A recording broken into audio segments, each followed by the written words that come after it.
মাধ্যমিকের ক্লাস 10-এর জীবন বিজ্ঞান life science 3য় অধ্যায় চ্যাপ্টার 3 প্রশ্ন উত্তর। তোমরা সবাই খুব মন দিয়ে শোনো, লেখো, আর সবাই কিন্তু লাইক অ্যান্ড সাবস্ক্রাইবটা কিন্তু সবাই দিয়ে দিও। তাহলে আমি শুরু করছি। বংশগতি একককে মেন্ডেল কি বলেন? বংশগতি একককে ফ্যাক্টর বলেন। বর্তমানে একককে কি বলা হয়? বর্তমানে এই একককে জিন বলা হয়। বিশুদ্ধ জীব কাকে বলা হয়? উদাহরণ দাও। কোনো জীব বংশানুক্রমে একই রকম বৈশিষ্ট্য বজায় রাখলে তাকে বিশুদ্ধ বা খাঁটি জীব বলে। মেন্ডেলের একসঙ্গে পরীক্ষার জনিত্রী, জনুর, লম্বা ও বেটে মটর গাছ হলো বিশুদ্ধ উদ্ভিদের উদাহরণ। সংকর জীব এবং সংকরায়ন কাকে বলে? দুটি বিশুদ্ধ বিপরীতধর্মী বৈশিষ্ট্যযুক্ত জীবের পরনিষেকের ফলে উৎপন্ন জীবটিকে সংকর জীব বলে। সংকর জীব সৃষ্টি পদ্ধতিকে সংকরায়ন বলে। যেমন খাঁটি লম্বা এবং খাঁটি বেটে দুটি জীবের পরনিষেকের ফলে উৎপন্ন জীবটি হলো সংকর জীব।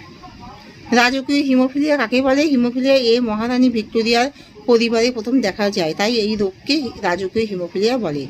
প্রকারণ কাকে বলে? কারণ কি যৌন জননের সময় জিনের পরিবর্তে বা পরিবেশের প্রভাবে একই প্রজাতির জীবের মধ্যে যে পার্থক্য দেখা যায় তাকে প্রকারণ বলে। জিনগত পরিবর্তন প্রকারণের কারণ।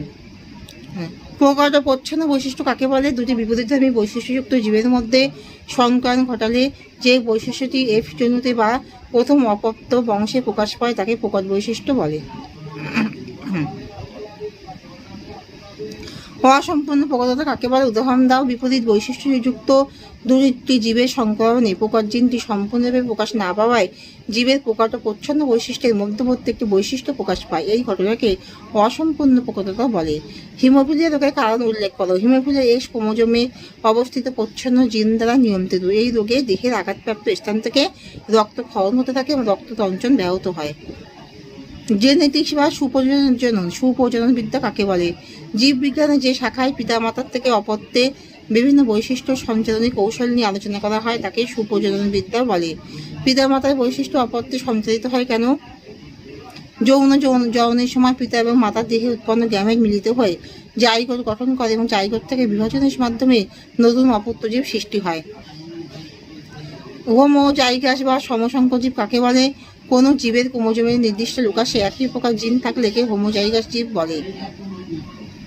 অ্যালিল কাকে বলে? সমস্ত ক্রোমোজোমের কোনো একটি বিন্দুতে উপস্থিত বিপরীতধর্মী জিন জোড়াকে অ্যালিল বলে।